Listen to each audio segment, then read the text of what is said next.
So Karen, I want to dive a little bit deeper into this issue of focus again, focusing from where you were saying you helped a client focusing from a place of anxiety to a new place of focusing from, what was it again? From being calm and open and connected to himself and connected to others, trusting, curious, Okay. engaged. I mean, that sounds nice. I'd like to be focused from there. Right. So, but my question is like, how do you even do that? How do you make that shift? How does that even happen? So I work with my clients to make that shift by using mindfulness practices.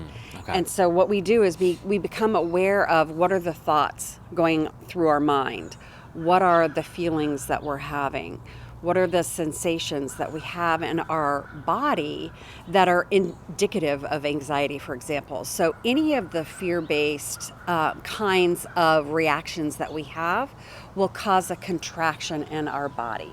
Tension, shortness of breath, racing thoughts, those kinds of things. So when you become aware of those going on inside of yourself, you can notice. Now, the issue here is that most people try to make them go away, which actually makes them worse. It's like when you're trying to get to sleep and then you try to make yourself go to sleep and then you end up staying awake half the night because making something happen with yourself like that generally doesn't work very well. Instead of forcing the issue. Or it. suppressing it. Exactly. Okay. Yeah. So that doesn't work, is what we're That saying. doesn't work. So what we want to do is notice it and let it move. So we have all this life. But how do you do that? I know. If you've never done something like that know. If before. you've never done it, I know. It's tricky. If you've never done it, it is tricky. But it takes practice, and it takes some daily practice. It doesn't, and I don't It's not a singular event. No. All right. So it's like learning how to be good at anything. You need to do some daily practice. And I don't want this to feel overwhelming for people and like this big hurdle thing because it's a skill. I imagine it would, especially if you're new to it. Right. So it's a skill that anyone can learn with practice. So what you're doing is you're noticing what's going on. You're aware of the energy that you have. So all of us are alive. All of us have energy running through our bodies.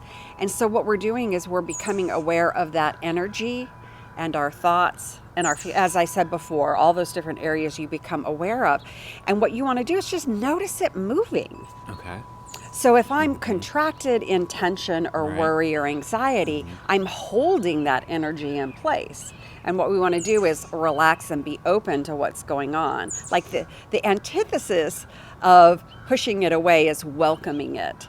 And that's what we're doing. We're welcoming or accepting. Okay. Sometimes it's called acceptance. That's a little bit scary. It is. And that's why often it's really good to do this with someone who's skilled at doing it. Right. And, many coaches are skilled at this. And there's something called co-regulation that happens with someone who's able to hold a calm center, like a coach, that can be with you as you experience this, especially for the first time, that you can move through it and then they can help you hold steady. So you co-regulate with their sense of calm, and that helps you you get a sense of what it's like to be able to move through these feelings.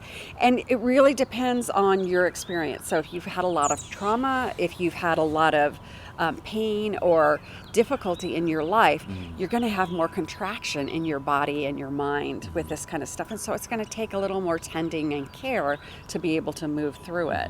Others have less of that, and so it's a little easier to move through. Sometimes people with trauma are actually better at this because they've had to deal with this kind of stuff and learn how to move through it. And they know that stuff is going on. So it's entirely individual. It's very individual, and it's not one size fits all, and it's really something that you have to experiment with yourself and see what works. So I imagine once I allow that to happen, notice what's happening, like you said, what comes after that? So then you experiment with how you're showing up.